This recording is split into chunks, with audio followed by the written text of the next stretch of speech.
بارے میں ہمیشہ خان جو ہے اس کی زیرو ٹالرنس ہے کرپشن کے خلاف، اور خان نے باقاعدہ ہدایات دی ہے کہ جو بھی ان بدعنوانیوں میں ملوث ہو تو وہ بلا تفریق جو ہے سب کے خلاف کارروائی ہو۔ تو یہ بتائیں خان صاحب کو یہ پتا ہے کہ اس طرح کے جو کرپٹ عناصر ہیں انہوں نے کرپشن کی، ان کو کچھ بتایا گیا ہے کہ کون لوگ ہیں جنہوں نے کرپشن کی؟ اور یہ سوال آپ وزیر اعلیٰ کے پی سے پوچھیں۔ ٹھیک ہے، اور یہ بتائیں کہ آپ نے ایف آئی اے میں جو پیش ہو کر ایک نئے ایویڈنس بھی پیش کیے، آپ یہ کہتے ہیں کہ مریم نواز کے خلاف آپ کے پاس ثبوت ہیں، وہ کیا ہیں؟ ان کے بارے میں کچھ بتا دیں۔ میں نے تمام شواہد دیے ہیں، جو کنٹریکٹ کلر ہیں، جس کو ہائر کیا گیا، جس نے ادائیگی کی، ان تمام کے میسیجز ہیں، آڈیو میسیجز، اور اس کے علاوہ یہ مجھے کس چینل سے ملے 4 آڈیو میسیجز ہیں، اس کے علاوہ وقت میں نے بتایا، لیکن $1,00,000 جو ہیں اس میں ادائیگی کنٹریکٹ کلر کو ہوئی ہے، اور یہ تمام شواہد ایف آئی اے کے ایڈیشنل ڈائریکٹر اور جو ٹیم تھی 3 افراد پہ مشتمل، ان کو میں نے ہینڈ اوور کیے، ساتھ میں نے شہباز شریف اور مریم نواز پہ میرے خلاف قتل کی سازش کرنے، اس پہ $1,00,000 ادا کرنے اور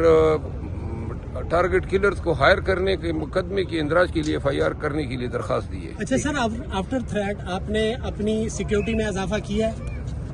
سیکیورٹی تو میرا خیال ہے کہ میں کاشیس مزید ہو گیا ہوں، ادروائز تو اب ساری دنیا ہماری دشمن ہے، تو لہذا ویسے میں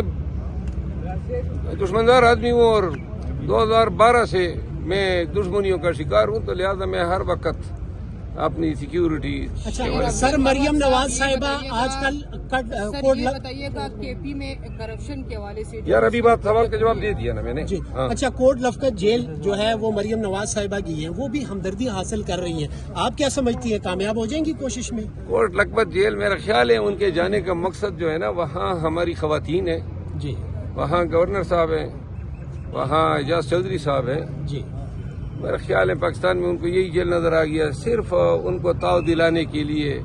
اور رمضان کے مہینے میں ان کو پتہ ہی یہ سارے بے گناہ پڑے ہوئے ہیں، اور اسی نے ڈلوائے ہیں، جی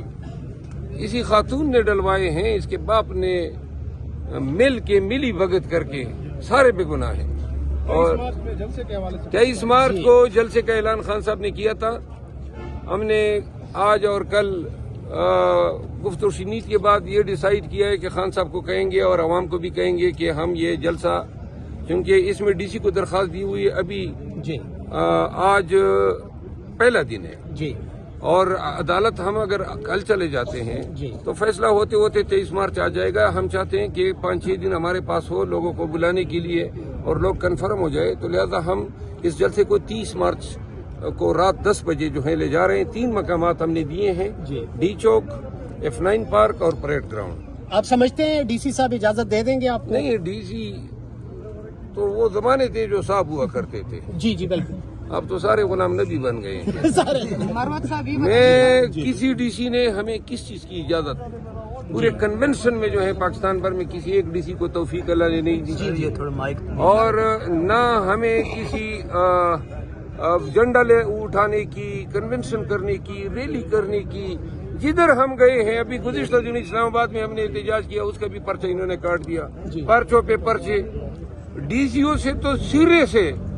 انصاف تو چھوڑے، انسانیت کی بھی توقع ہماری نہیں سر رہی۔ کتنے پرچے ہو چکے ہیں آپ؟ 37 ابھی تو کم ہے، خان صاحب سے بہت الحمدللہ، ہم 37,000 اب کر لینا۔ راستہ دو یار۔ بتائیے گا آج کے کیس کے حوالے سے